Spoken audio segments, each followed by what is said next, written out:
अपने 5वें सीजन का। सत्य क्या है, सत्य क्या है।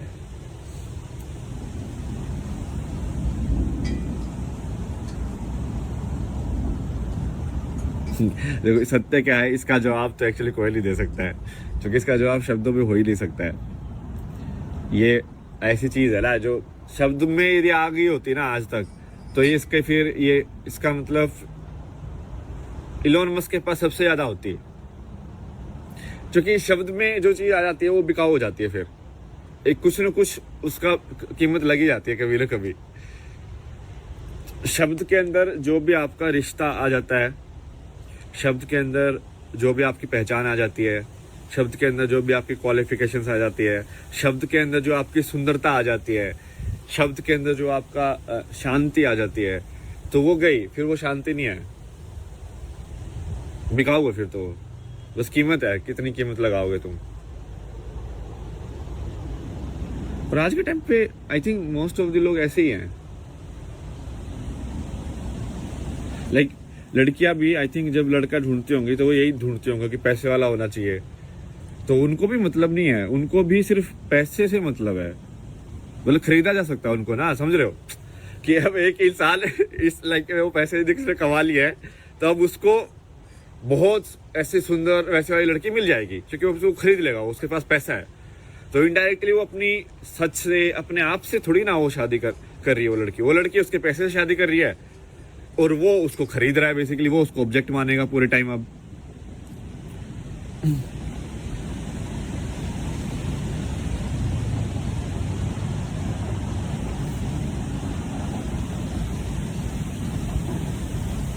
तो पूरा सोच ही बदल गया ना। मतलब एक रिश्ता जो है, स्पेशली जो ये जो बोला गया है सीताराम या कृष्ण, राधा कृष्ण और ये सब का, उनका रिश्ता क्या है? उनका रिश्ता ये थोड़ी है कि उसके पास पैसा है। उनका रिश्ता ये थोड़ी है कि भाई वो उसको क्या, तुमको क्या मिल जाएगा, क्या सेफ्टी मिल जाएगी, तुमको घर चाहिए, तुमको शॉपिंग कराएगा कि नहीं कराएगा। यही है क्या? मतलब क्यों शॉपिंग करा दी भाई, क्या करा दिया भाई?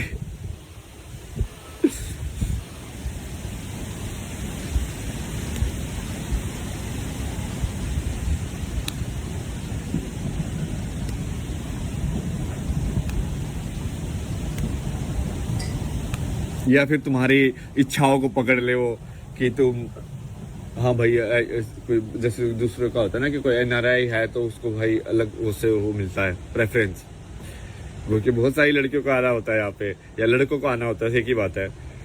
सो माले एनआरआई लड़की है तो माले लड़कों को आना होगा, तो वो लड़का भी अलग सही है भाई, बाहर देश में तो जाएंगे।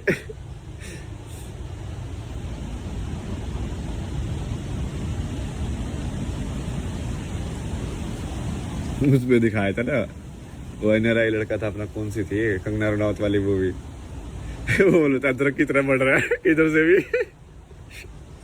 आदमी नहीं।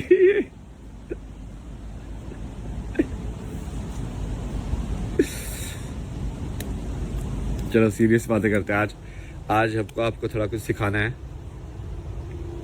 तो एक टर्म होती है इंग्लिश के अंदर कि जनरेशनल पैटर्न्स, ठीक है?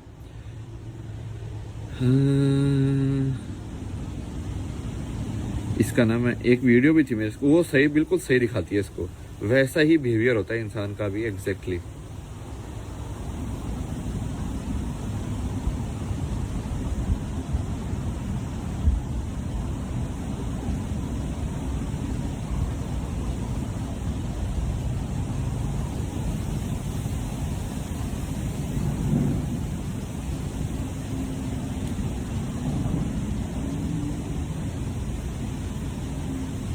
तो ना पहले ये देखो ये वाला, ठीक है?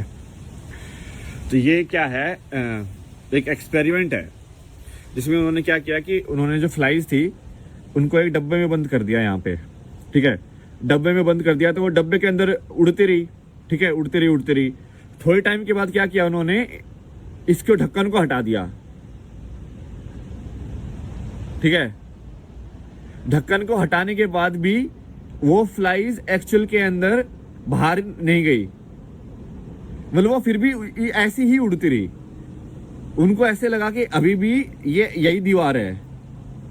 मतलब यदि तुम एक्चुअली डब्बे को भी हटा दोगे ना किसी तरीके से, बिना कोई लाइक ज्यादा एनर्जी डिस्टरबेंस किए, तो तुमको ऐसा लगेगा कि वो हवा में सिर्फ इसी एरिया के अंदर ही घूम रही हैं। वो इसी एरिया के अंदर क्यों घूम रही है?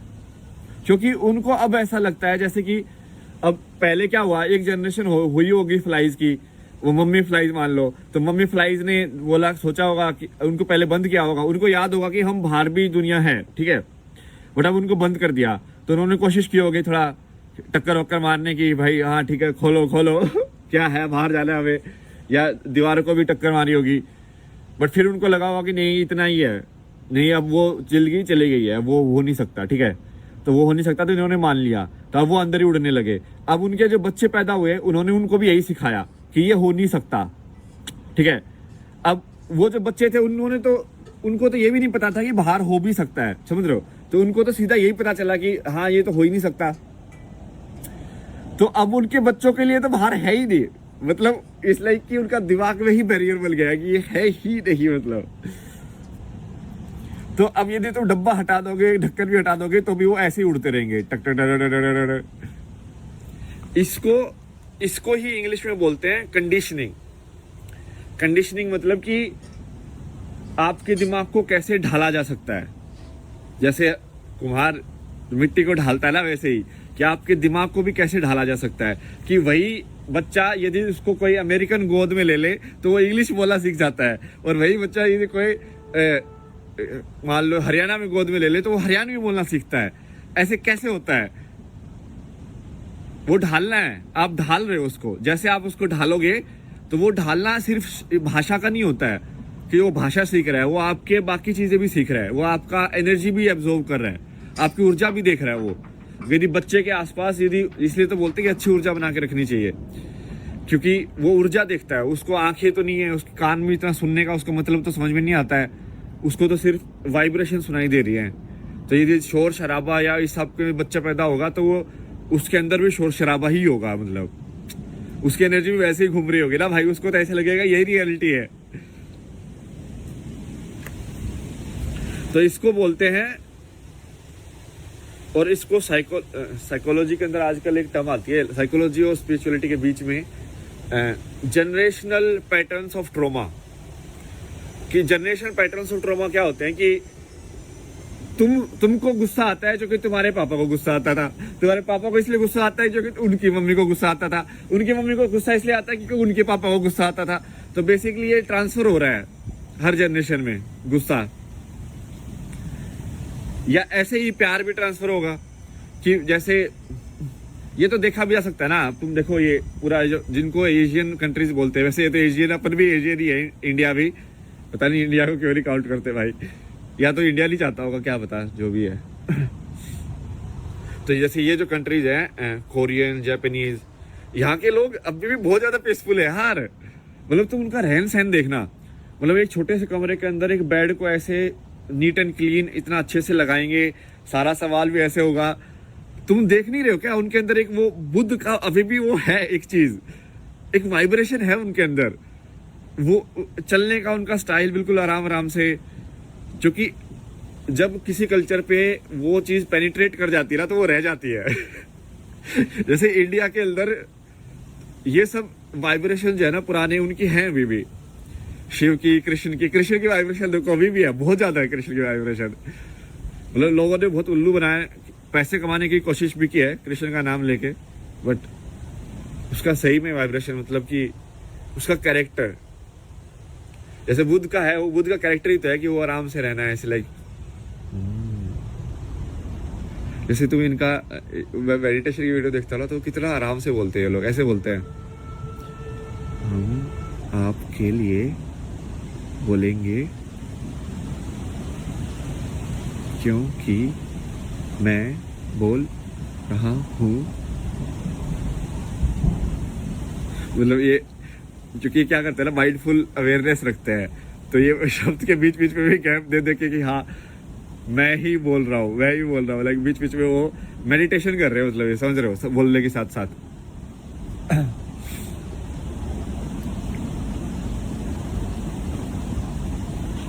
इवन जैसे आप देखोगे ना कि जापान की एनिमे वगैरह या इनकी जो मूवीज भी हैं, स्टूडियो गिबली की जो मूवीज हैं या इस टाइप की, उसमें एक जादू वाला एलिमेंट है अभी भी, एक अच्छाई वाला एलिमेंट है, जो कि वैसी मूवी तुम कोई और दूसरा बना नहीं सकता। इतनी वार्म मतलब मूवी, इनकी मूवीज में यही खासियत है ना कि वो मतलब दिल को पूरा ऐसे वार्म कर देती है कि लाइक विलेन ज्यादा नहीं होते उनकी मूवीज में ना, मतलब इट्स लाइक आर्बिट कुछ बोल रहा होता है लेकिन बिना विलेन के भी कहानी खेली जा सकती है। ये आज के टाइम में क्या होगा ना, ड्युअलिटी के मॉडल में कि भाई तुमको अब बुरे इंसान चाहिए अच्छाई दिखाने के लिए, तो वो बुरे इंसान जानबूझ के बुरे बन रहे हैं लोग, मतलब नहीं चाहिए भाई, बुरों की कोई जरूरत नहीं है अच्छाई के लिए।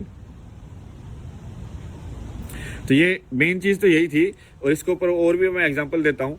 पहले तो मैंने आपको बताया कि कंडीशनिंग कैसे होती है, ठीक है, ये तो आप समझ गए होंगे, उदाहरण दे दिए मैंने, 3-4 उदाहरण दे दिए हैं, और ये एक्सपेरिमेंट की वीडियो भी है, मेरे को इंस्टाग्राम पे दिखाता है, मुझे लगा ये तो परफेक्ट एक्सपेरिमेंट है भाई। इंसान एक्चुअली में यही होता है, इंसान बस ये स्पेस के टर्म्स में हुआ इनका कि वो बाहर उड़ नहीं सकते, बट एक्चुअली में वो बाहर उड़ नहीं सकते, ये तो उनके दिमाग में बना है ना।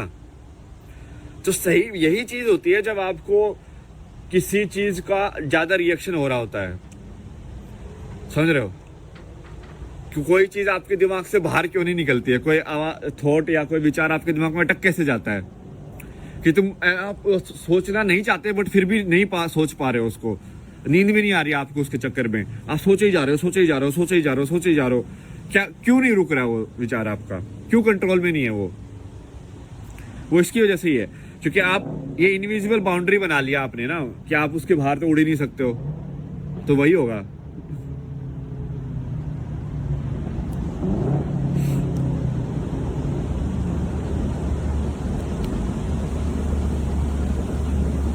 और ये थोड़ा एक्चुअल में ऐसा है नहीं है, मतलब थोड़ा और डीपर है कॉन्सेप्ट, बट कर्म का कॉन्सेप्ट थोड़ा सा ऐसा ही है। कर्म का कॉन्सेप्ट है कि बेसिकली जैसे इनके जो फ्लाइज के बच्चे पैदा हुए, अब उनको वो उतनी ही नॉलेज मिली कि इसके बाहर नहीं जा सकते। अब सोचो कोई फ्लाई जो बाहर जाने की कोशिश कभी करेगा, हो सकता कोई पागल हो जाए फ्लाई, ठीक है कि ऐसे ही बाहर चला जाए, लाइक नहीं कोई उसको रोकेंगे, उसके दोस्त लोग लाइक भाई वहां मत जा भाई, बना किया है वहां पे बाहर नहीं जा सकते, नहीं टक्कर मार के तेरा ही सिर फूटेगा। वो बोला कि नहीं मेरे को फर्क नहीं पड़ता, और वो कोशिश कर लेता है, ठीक है। इनमें से एक मक्खी कोशिश कर लेती है कि भाई मैं तुक्का मार के देख लेता हूँ, और क्या पता वो बाहर चला जाए, तो दूसरे वाले क्या सोचेंगे, वो भैंस की टांगे तो गायब हो गया मतलब तुम फ्लाइज के पर्सपेक्टिव से देखो, ऐसे ही ना जिंदगी को यदि दूसरे के पर्सपेक्टिव से देखना सीखोगे ना, तब आपके अंदर ह्यूमिलिटी भी आएगी और समझ भी आएगी। जैसे कल है ना, मैं एक वो बड़ा सा कुत्ता था ना जो एक वीडियो में भी आया था, लाइक जो पहाड़ी कुत्ता होता है ना, अपने पहाड़ों में भी होता है, बहुत बड़ा सा, लाइक घना इतना मोटा फर होता है उसका, वो काला।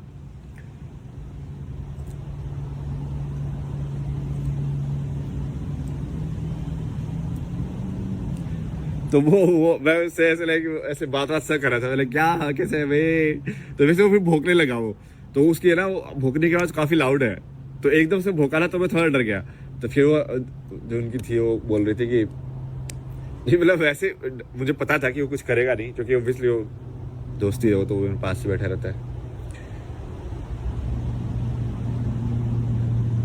नहीं, ये रियलाइजेशन इस चीज का है कि हमने ना आवाज को उसका मतलब समझ लिया है। जैसे कोई लाउड वॉइस जरूरी नहीं है कि वो ईर्ष्या से भरी हो, या कोई आराम से बोल रहा है इसका मतलब जरूरी नहीं है कि वो आपके हित में बात कर रहा हो।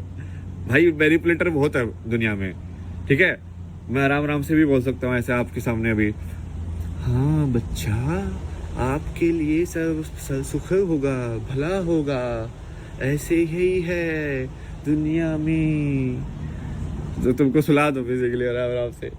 नाटक भी हो सकते हैं। तो अब कुत्ते की आवाज ही भौंकना है, समझ रहे हो, ये जो मैं कर रहा हूँ मैं भी भौंक ही रहा हूँ।